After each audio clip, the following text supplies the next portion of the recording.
नमस्कार, मी नितीन देशमुख, पोलीस निरीक्षक, police station Morshi. Police station मोर्शीच्या आवारामध्ये गेल्या अनेक वर्षांपासून काही क्षतिग्रस्त बेवारस दुचाकी मोटरसायकल वाहने पडलेली होती. त्या वाहनांची रीतसर लिलावाची प्रक्रिया करण्याबाबत उपविभागीय अधिकारी मोर्शी यांनी आदेश दिलेले आहेत. त्यांच्या आदेशानुसार सदर लिलावाची प्रक्रिया ही दिनांक 13/4/2025 रोजी सकाळी 8 वाजतापासून पोलीस स्टेशन मोर्शीच्या आवारात होणार आहे. ह्या लिलावामध्ये गुमास्ता लायसन्स असलेले किंवा स्क्रॅपचे लायसन्स असलेले व्यावसायिकांना निमंत्रित करण्यात येत आहे.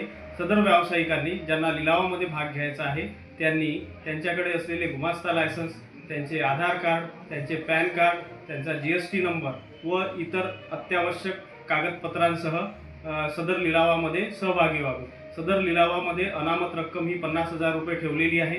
सदरची रक्कम लिलावाच्या दिवशी म्हणजेच दिनांक 13/4/2025 रोजी सकाळी 10 वाजेपर्यंत पोलीस स्टेशन मोर्शी येथे सादर करावी.